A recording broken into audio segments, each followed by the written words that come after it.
আজকে যে আলোচনা হচ্ছে এখানে যে ঐকমত্য কমিশনে, অনেকেই বলতে পারেন যে ঐকমত্য কমিশন এই আলোচনা করার সুযোগ কোথায় পেল, এবং বর্তমান যে সরকার আছে সেই সরকারই কোন মেয়াদের ভিত্তিতে দায়িত্ব পালন করছে, এগুলো সবেই আমরা সংবিধান ভায়োলেট করে ফেলেছি। আমরা দেখি, আজকে দেখাবো 57টা অনুচ্ছেদ, সংবিধানের অনুচ্ছেদ 153-153-র মধ্যে 57টা অনুচ্ছেদ ইতোমধ্যে অকার্যকর হয়ে গেছে। যেহেতু সরকার ব্যবস্থায় সাংবিধানিক প্রক্রিয়া ফলো করার কোনো সুযোগ নাই, অভ্যুত্থান ঘটে গেছে, এই জন্যই আমরা বলেছি একটা নতুন সাংবিধানিক আদেশ জারি করার জন্য। জনগণের ইচ্ছার বহিঃপ্রকাশ ঘটেছে 5 তারিখ। এই ইচ্ছার বহিঃপ্রকাশটা বাস্তবায়ন করার জন্যই সকল আলোচনা চলছে।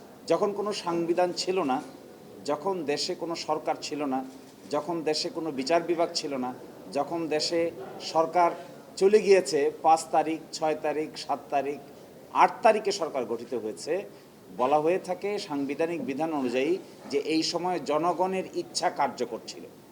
এই জনগণের ইচ্ছাটাই হলো বাংলাদেশ সংবিধানের অনুচ্ছেদ 7 অনুযায়ী Solomon expression of the will of the people. এই যে জনগণের ইচ্ছার চরম বহিঃপ্রকাশ, এই বহিঃপ্রকাশটাকে আমরা বলেছি একটি বিশেষ সাংবিধানিক আদেশের মাধ্যমে এই প্রক্রিয়াটাকে যদি প্রাধান্য দেওয়া হয়, তবে আগামী নির্বাচন এর অধীনে হতে আর কোনো আইনগত ব্যত্যয় থাকে না।